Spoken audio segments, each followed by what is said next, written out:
Welcome back to Deep Dive. Today we're looking at something genuinely chilling. A real-life story that feels like it's straight out of a horror movie. It really does. We're talking about the Watcher House case, not fiction, just a truly baffling, um, unsolved mystery about a house in Westfield, New Jersey. Westfield, right. Sounds idyllic, but this story, it gets under your skin. Absolutely makes you think twice about, perfect suburban life. So let's get into it. We have the Broaddus family, Derek and Maria. June 2014, they buy what they think is, well, their absolute dream home. 657 Boulevard. Classic house, big place, great neighborhood. Everything seemed perfect on the surface. Exactly. The American dream, pretty much. But just days after closing, they hadn't even moved their stuff in yet. This letter arrives. And that's where the dream just shatters. The letter starts off sounding almost neighborly. Dearest new neighbor. Right, welcoming them. But then it takes this immediate dark turn. It says, 607 Boulevard has been the subject of my family for decades now. Yeah. I have been put in charge of watching and waiting for its second coming. And then it mentions family history. My grandfather watched the house in the 1920s, and my father watched in the 1960s. It is now my time. Okay, that is incredibly creepy. A multi-generational watcher. It gets worse. The letter knew things. It mentioned their 3 young kids. By name. Not just by name, but by birth order.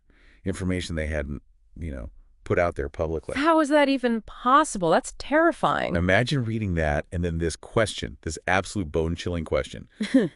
Do you need to fill the house with the young blood I requested? Oh my God. Once I know their names, I will call to them and draw them to me, targeting the children directly. So they get this letter. They haven't even moved in. What happens next? Well, the horror didn't stop there.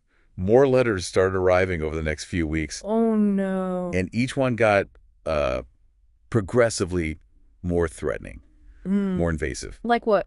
What did they say? They contain details suggesting constant surveillance, like the writer knew about renovations they were doing, asking things like, have they found what is in the walls yet? In the walls? What does that even mean? It's like something from a Poe story. Exactly. And confirming they knew the family's names now. I'm pleased to know your names now and the names of the young blood you have brought me. Just this constant psychological pressure. So the impact on the family must have been immense. Totally devastating. They were so terrified, understandably, that they never actually moved into 657 Boulevard. They never lived there. Wow. Never spent a night there. They went to the police, of course. They hired private investigators, even brought in an ex-FBI profiler, pulled out all the stops. Trying to find out who this washer was. But, and this is maybe the most unsettling part, despite everything, all the investigation. They found nothing. No suspect was ever identified. They got some DNA, I think, from an envelope pointed towards a woman. Okay, so a lead? But it didn't match anyone known to authorities. A complete dead end. The identity of the watcher, still unknown. That's just deeply disturbing. The house is still there. The family moved on. But the mystery just hangs over it. It really does. It's the not knowing, isn't it? Who was watching them? Why? Yeah. It's still completely unresolved. Yeah. And it taps into such a primal fear.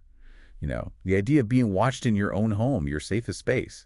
This anonymous threat just lurking, turning everything upside down without ever showing its face. It's pure psychological terror. The idea that someone could know so much, could instill so much fear without ever physically confronting them. Precisely. It really makes you think about privacy, security, and the unsettling feeling that maybe someone's always watching.